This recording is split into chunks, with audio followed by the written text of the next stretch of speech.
할렐루야. 하나님 아버지와 예수 그리스도로부터 오는 은혜와 평강이 이 시간 여러분 가운데 함께 하시기를 주님의 이름으로 축원합니다.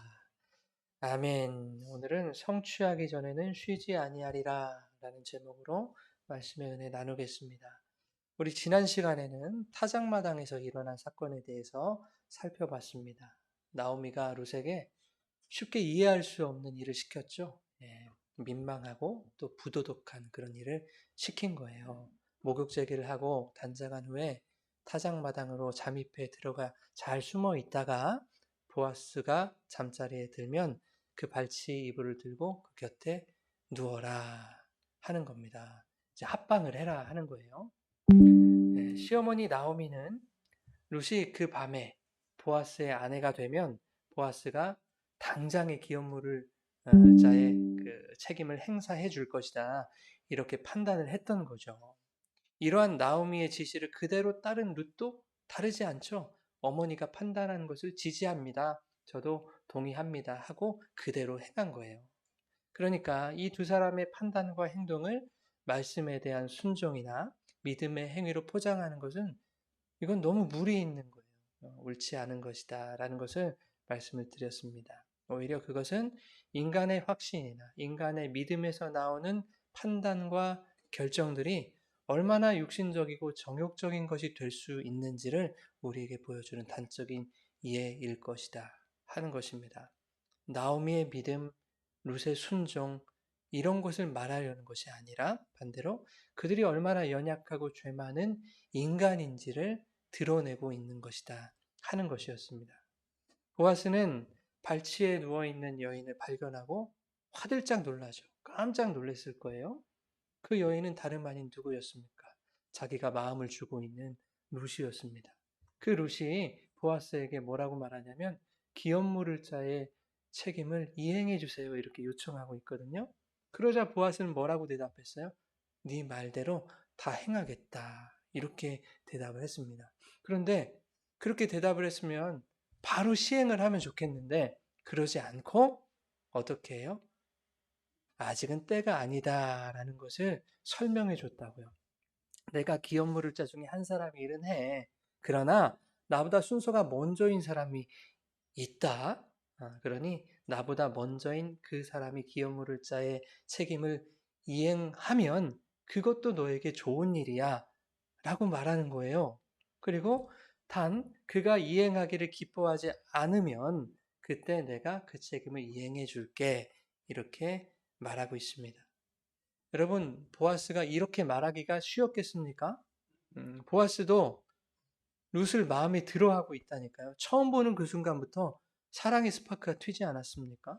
그래서 자기 밭에서 떠나지 못하도록 너는 내 밭에만 있어라. 내 사람들 쫓아다니면서 내 사람들이 흘려주는, 그것도 일부러 흘려주는 그 이삭을 주어라. 이렇게 모든 상황을 설정해 둔 거 아닙니까? 그렇게 특별한 은혜와 사랑을 베풀지 않았습니까? 만일 그 순서가 먼저인 그 사람이 내가 고엘의 책임을, 기업 물을 자의 책임을 져주겠습니다 해버리면 보아스는 사랑이 날아가는 거잖아요. 그러니까 그 순간에 보아스를, 아니 룻을 잡을 수도 있는 거 아닙니까? 그렇죠?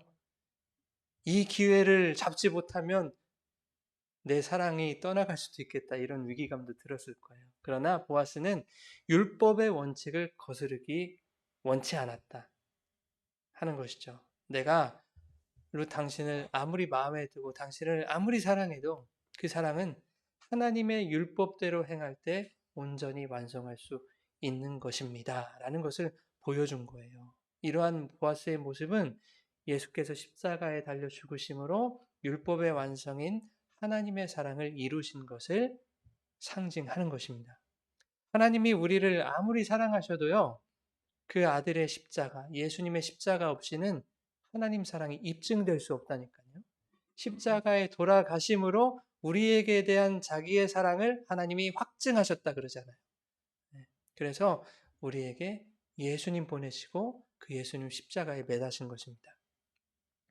그 예수님은 설사 우리가 나오미와 룻과 같은 그런 잘못과 실수를 저지르더라도 다 받아주십니다. 네, 우리를 떠나시거나 내치지 않으세요.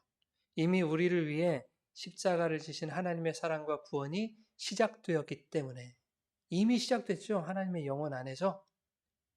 그렇기 때문에 아직 우리가 성숙하지 못하고 연약할지라도 주님께서는 이러한 우리의 연약함을 바로잡아 주시고 당신의 사랑과 구원을 당신이 완성해 가실 것이다 하는 겁니다. 이것이 이미와 아직의 그런 교리라고 말씀드렸지 않습니까?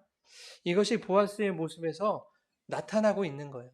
이것이 자기 발치에 누워있는 룻을 발견하고 그녀를 나무라거나 내치지 않죠. 오히려 이방 출신 여인에게는 더욱 위험했을 그 사사시대에 뭇 남자들로 가득했을 그 타작마당에서 보아스가 룻을 밤새도록 지켜주더라. 몸에 손끝 하나, 털끝 하나 되지 않고 밤새도록 그녀를 지켜주는 거예요.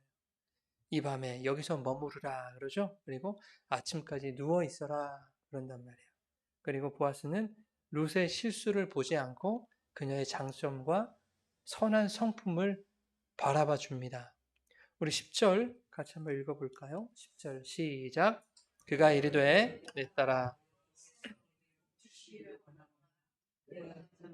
부학은 젊은 자를 따르지 아니하였으니 내가 베푼 인애가 처음보다 나중이 더하도다. 자, 룻이 남편을 잃은 후에 젊은 자를 따르지 아는 것이 그녀가 누군가에게 인애를 베푼 것이다. 이렇게 말하고 있는 거예요. 예. 여기서 인애라는 것은 여러분 잘 아는 단어죠. 헤세드. 하나님의 긍휼과 자비와 사랑. 과부가 된 후에 젊은 남자를 만날 수도 있었잖아요. 근데 젊은 남자 만나지 않은 것이 누군가에게 인애를 베푼 것이다. 이런 내용이에요.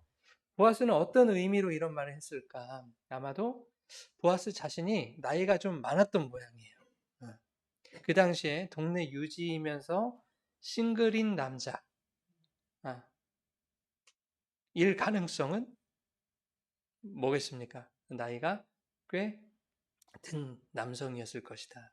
이런 가능성이 크겠죠. 그러니 충분히 자기보다 젊은 남자 만나서 새 살림을 꾸릴 수 있었음에도 불구하고 나 같은 나이 많은 남자도 마다하지 않았다는 것은 룻이 사람을 외모로 판단하는 여인은 아니었다라는 것을 보아스가 봐준 거예요.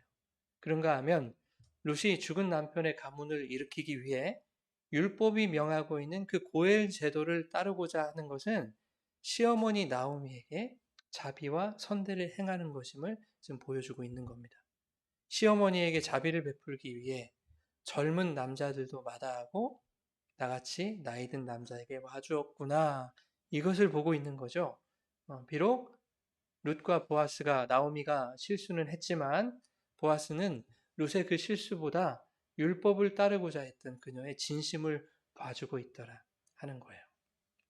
여러분, 하나님이 우리에게 그러실 겁니다. 매번 실수하고 실패하고 죄도 짓고 잘못도 하는데 그때마다 그 족족 하나님이 우리를 징계하셨다면 여기 살아남아 있을 분이 계시겠는가? 한 분도 없겠죠. 하나님도 우리를 그렇게 봐주시는 거예요. 너희가 자기 신앙에 취해서 너희들의 확신에 취해서 너희 뜻대로 행하고 그렇게 실수도 하지만 그럼에도 불구하고 나는 말씀대로 살아보겠다고 그렇게 애쓰고 아둥바둥 발버둥 치는 너희의 그 진심을 보니 그것이 예쁘구나. 이렇게 봐주시는 거예요, 하나님이. 그래서 그것이 우리에게 얼마나 큰 은혜고 다행입니까? 하나님이 잘잘못을 가리시는 분이었으면 우리는 재앙이었을 텐데.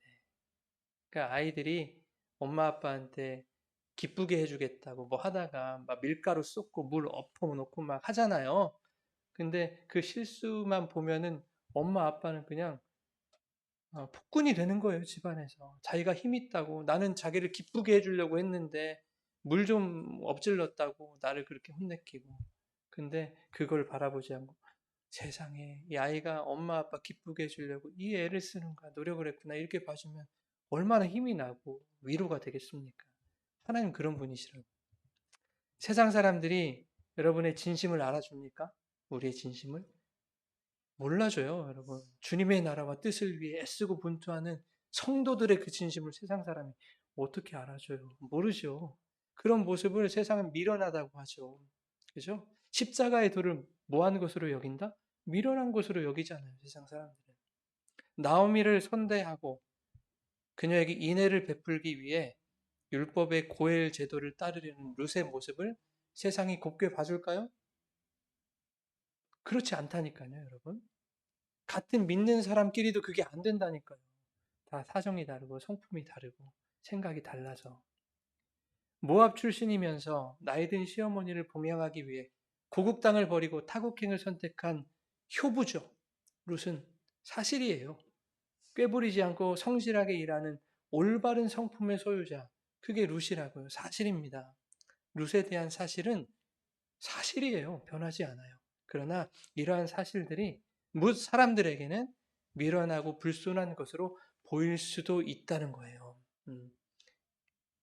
앞길이 구말리 같은 젊은 여자가 그냥 자기 고향 땅에서 젊은 남자 만나서 잘 살 일이지 미련하게 뭐가 아쉬워서 여기까지 흘러들어왔을까? 참 미련하다, 미련하다.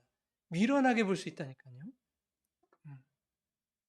우리가 저주하는 모압 출신이면서 그 모압 출신이 하나님의 성에 들지 못하게 하신다고 저주까지 했는데 뭐하러 여기까지 와서 생고생이냐 이렇게 생각할 수 있다니까요. 혹 저 여자가 돈에 눈이 멀어서 시어머니 핑계 삼아서 나이는 많더라도 능력 있는 남자 한번 붙잡아가지고 팔자 한번 필 요량으로 그렇게 꿍꿍이를 부린 것은 아니었을까?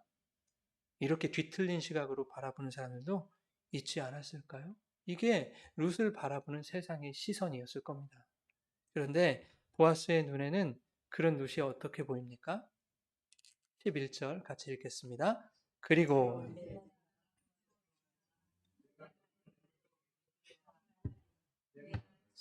여자인 줄을 나의 성읍 백성이 다 아느니라. 예, 보아스의 눈에는 룻이 무슨 여자로 보여요? 현숙한 여자로 보이는 거예요. 현숙한 여인에 대해서 잠언 31장에 이렇게 자세히 기록하고 있는데 나중에 한번 보세요. 아, 현숙한 여인은 이런 여인이구나. 현숙한 여인이라는 것은 성경이 말하는 그 신랑의 아내로 점 찍어둔 여자. 점 찍는다는 말이 좀 교회에서 그러지만 그렇게 말하고 있는 여자를 현숙한 여자라고 하는 거예요. 자, 보아스가 룻에게 두려워하지 말라고 이렇게 말하고 있죠. 11절 처음에. 그런데 이것은 룻 네가 현숙한 여자인 줄을 세상 사람들이 다 알고 있기 때문에 두려워할 것이 없다. 이런 말이 아니다. 이렇게 오해하시면 안 되겠다 하는 거예요. 여러분, 사람들은 룻의 현숙함을 하나의 사실적 정보로만 받아들여요. 그래, 그것은 사실이지. 예. 그러나 그들의 감정은 보아스가 룻을 바라보는 것처럼 마냥 예쁘고 사랑스럽게 받아들여지지가 않습니다. 좀 전에 말씀했던 것처럼 그렇게 뒤틀린 시각으로 바라본다니까요. 네가 뭘 잘못하고 뭘 실수해도 우리는 현숙한 너를 다 받아줄 용의가 있어. 다 이해할 용의가 있어. 이렇게 세상은 룻을 받아들여 주지를 않아요. 보아스가 룻에게 두려워하지 말라고 말하는 것은 너의 현숙함은 내가 인정하고 내가 지켜줄 것이니 안심해라. 이런 뜻이에요. 세상 사람들은 지식에 머물러 있지만 너의 현숙함을 그대로 받아줄 수 없을 거야. 그러나 나는 끝까지 너를 현숙한 여인이라고 내가 불러줄 것이고 너의 그 현숙함을 내가 지킬 것이다. 현숙함을 지킨다는 건 뭐냐면 신랑이 그녀를 아내로 맞아들이겠다 하는 거예요. 룻이 타작마당에 내려가서 보아스의 발치에 눕기까지 얼마나 두려움이 많았을까 생각해 보세요. 그냥 막 내려갔겠어요? 야, 어머니가 시키니까 이렇게 행하면 내 앞길에도 빛이 밝혀지겠지. 꽃길이 열리겠지. 이런 마음을 내려가지 않았을 겁니다. 혹 이 남자에게 성적 놀이게만 되고 그렇게 끝나는 것은 아닐까. 이런 두려움이 있지 않았을까요? 혹 거절당해서 그나마 좋았던 관계가 깨지지는 않을까? 사람들의 눈에 띄어서 여러 가지 소문과 추문에 휩싸이지는 않을까? 그러면 이제 끝인데 난. 이런 생각들이 들지 않았을까요? 성읍 백성들이 룻을 보아스처럼만 봐준다면요. 얼마나 좋겠습니까? 그러나 그렇지 않을 것이기 때문에 오늘 14절 말씀에서도 이렇게 말하고 있습니다. 함께 읽겠습니다. 룻이 새벽까지 일어났으니 보아스가 말하기를 여인이 타작마당에 들어온 것을 사람이 알지 못하여야 할 것이라 하였습니다. 예. 보아스는 룻이 타작마당에 들어온 것을 아무에게 들키지 못하도록 꼭꼭 숨겨주고 있어요. 예. 숨겨주고 싶어 해요. 그녀의 현숙함에 흠이 생기지 않도록 지켜주고 싶어 합니다. 룻은 수많은 두려움을 안고 보아스에게 나아간 거예요. 그런데 보아스는 여인이 자기 발치에 누워있는 그런 당혹스러움에도 불구하고, 아니 보아스도 놀랬을 거 아닙니까? 당황스러웠겠죠. 그럼 이게 뭐냐고 막 화도 내고, 아 저리 비키시오. 왜 나를 이렇게 당황스럽게 하는 것이오. 왜 내 커리어에 뭐 이렇게 흠집을 내려는 것이오. 이렇게 할 수 있잖아요. 자기를 방어하고 보호할 수 있잖아요. 근데 먼저 누구를 생각해요? 두려워하고 있을 룻의 마음을 헤아리고 살피더라 하는 겁니다. 두려워하지 말아라. 네가 뭘 두려워하는지 나는 다 안다. 네가 두려워하는 그것들 내가 다 지켜줄게. 세상 사람들이 너를 어떻게 보든 너는 나에게 현숙한 여인이란다. 나는 너를 그렇게 바라보고 있단다. 그러니 아무 걱정하지 마라. 이렇게 말하고 있는 것입니다. 여러분, 세상 사람들이 다 욕하고 수군대도 내 남편만 나를 현숙한 아내로 바라봐주면 되는 거예요. 뭐 다른 사람에게 인정받을 게 뭐가 있어요? 내가 내 신부를 현숙한 여인으로 인정하고 아내는 남편에게만 현숙하게 행하면 되는 거예요. 그걸 뭐라고 하는 줄 아세요? 부창부수라고 해요. 부창부수. 그러면 가정이 평안하다고. 우리 가정이 평안하면 됐죠. 세상 사람들이 뭐라고 하겠어요. 부럽기만 하지. 그죠? 여러분 2장 처음에 보아스를 소개할 때 뭐라고 하냐면 나오미의 남편 엘리멜렉의 친족으로서 뭐한 자가 있더라? 유력한 자가 있더라 그러죠. 능력, 힘 그런 뜻이에요. 부자라는 뜻도 있고 땅이 많다는 거예요. 부자는. 그 유력하다는 말이 어떤 단어와 똑같은 단어일까요? 남자는 유력한 자고 여자는 어떤 여자예요? 현숙한 여인이죠. 그 유력하다는 말이 현숙한 여자 그 단어와 똑같은 단어예요. 부창부수라니까요, 여러분. 예. 유력한 자는 현숙한 여인을 알아보고 현숙한 여인은 유력한 남편을 따르는 것입니다. 예.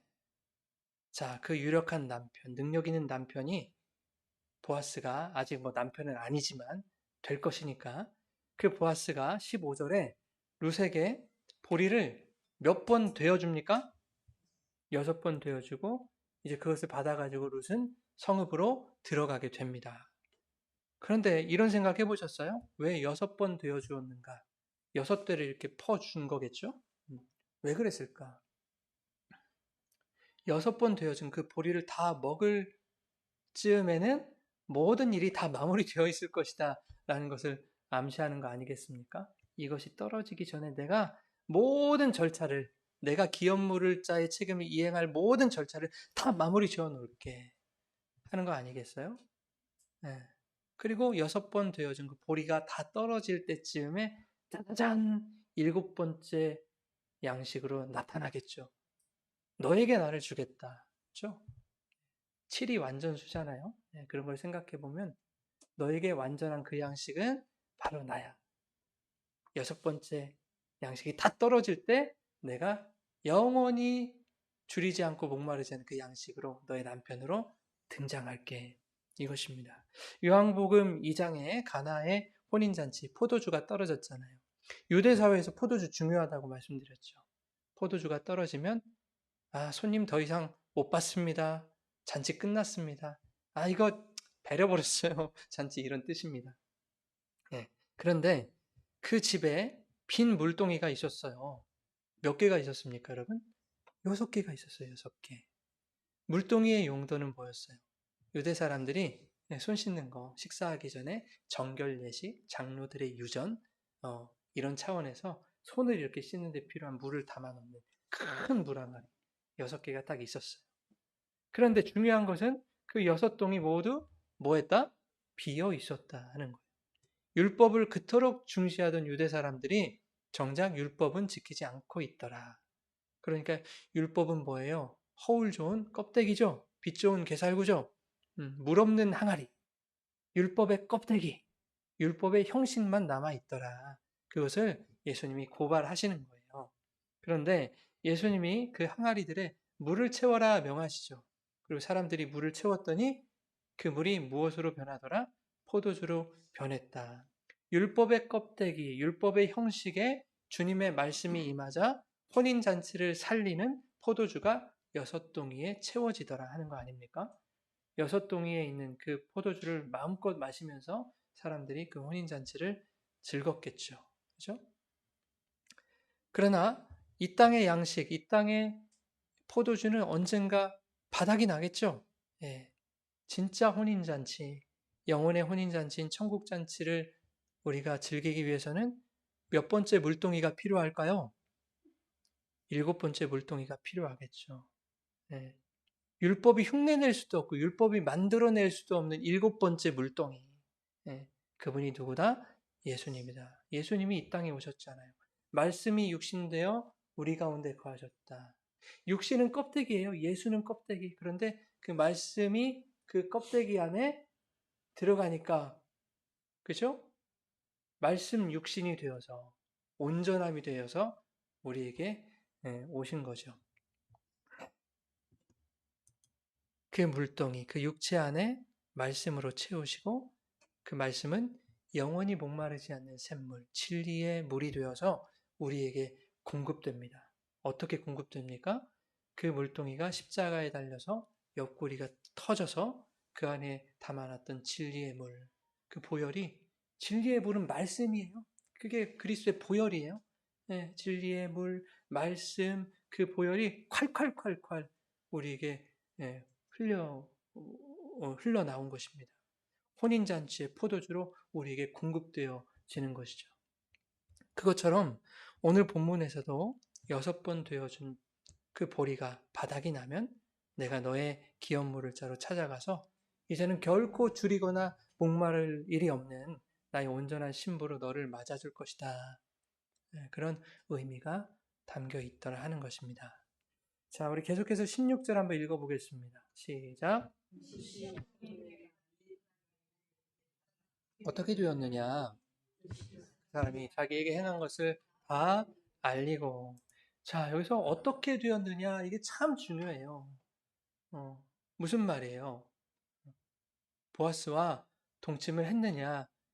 이걸 묻고 싶은 거잖아요. 근데 어떻게 되었느냐? 이 말은 히브리 성경으로 보면 너는 누구냐? 이런 말이에요. 너는 누구냐? 너는 누구에게 속한 사람이니? 보아스의 아내가 되었느냐? 이걸 묻고 있는 거예요. 너는 누구냐? 그러자 룻이 대답합니다. 17절 시작. 빈손으로 내 시어머니에게 가지 말라 하더이다 아니라. 보아스가 되어준 보리 6대는 룻에게만 주는 게 아니었어요. 그러니까 보아스에게도 뭔가 알게 하기 위해서 준 것입니다. 룻과 보아스를 맺어주겠다는 그 나오미의 계획은 무산됐지만 보아스가 보낸 보리 6대를 통해서 나오미가 느꼈겠죠. 아, 보아스도 기업물을 자의 책임을 지고자 하는구나. 그렇게 이행해주고자 하는구나 하는 확신을 가졌을 것입니다. 아, 이 보리가 떨어지기 전에 보아스가 책임을 이행하겠구나. 그렇게 느꼈을 거예요. 그리고 18절 같이 읽겠습니다. 이에 시어머니가 이르되 그 사람이 오늘 이 일을 성취하기 전에는 쉬지 아니하리라 아니라. 예, 나오미는 비로소 깨달았을 겁니다. 기업물을 짜의 책임을 이행하는 일은 내 뜻과 내 계획으로 앞당길 수 있는 것이 아니었구나. 보아스의 때가 이르러야 그 일은 온전히 이루어지는 것이구나. 내 판단과 내 행위가 그것에 어떠한 도움도 되지 못하는구나. 그것은 다 보아스의 일이었구나. 이것을 깨닫지 않았겠어요? 그러니 르사 내 딸아 이제 잠잠히 보아스가 행할 일들을 기대하며 우리 기다리자. 이 사건이 어떻게 될지 알기까지 우리 앉아 있자. 무슨 말이에요? 야, 쉬자 그 말입니다. 쉬자. 야, 우리가 머리를 짜내고 어떻게 그 일을 앞당겨 볼까 그렇게 계획하면서 그 비밀 작전을 수행해 가면서 그 두려움과 불안을 끌어안고 그렇게 우리가 노력해도 안 됐잖니. 근데 우리에게 남은 게 뭐였니? 두려움뿐이었잖아. 그리고 실패뿐이었잖아. 그거는 쉬는 게 아니었잖아. 너무 힘든 일이었잖아. 그러니 이제 보아스가 일하게 놔두고 우리가 기다리며 편히 쉬자. 여러분, 그게 진짜 안식입니다. 그러니까 제가 여러분들에게 늘상 하는 얘기, 뭐 하려고 하지 마세요. 뭐 다 하지 말란 얘기가 아니라, 그러니까 하나님께 먼저 맡겨드리고, 하나님이 행해 가시는 그 일들을 우리가 목도하며, 우리가 감사로 고백하고, 하나님이 우리에게 원하시는 것이 이것이었군요. 우리가 느껴질 때 하나님 우리 안에서 자발적으로 행할 수 있는 그런 마음들과 실력들도 허락하신다는 거예요. 그러니까 그분이 행하시는 일에 모든 것을 맡겨드리자. 그러면 우리가 편해요, 여러분.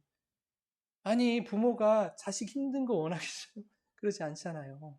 이제 5살짜리가 밥하겠다고 막 이러면, 그래, 해라, 그러지 않잖아요. 그거 네가 할 일 아니야. 이거는 아직까지는 엄마, 아빠가 해야 될 일이야. 하는 거예요. 그것을 이해하고 가만히 앉아서 쉬는 거죠. 그래야 편하지. 그렇지 않겠습니까? 지금까지 너와 내가 뭔가 열심히 그렇게 하려고 했는데, 그것은 우리의 목적을 이루려고 했던 거잖아. 근데 그렇게 해서 목적이 이루어지지 않았니? 이것을 깨닫게 된 거죠. 힘만 들고 실패만 있는 일. 그 일에서 우리 이제 쉬자. 보아스에게 맡겨보자. 주님께 맡겨드리자 하는 겁니다. 그러면 일은 누가 해요? 일은 누가 해요? 한번 읽어보세요. 이 일을 누가 해요? 그 사람이 오늘 이 일을 성취하기 전에는 쉬지 아니하리라. 여러분, 우리는 앉아서 쉰다니까요.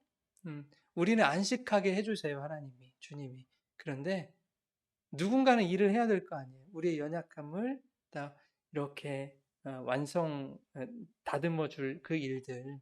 음, 우리의 삶을 구원의 완성으로 이끄실 그 일들을 누군가는 해주셔야 될 거 아니에요.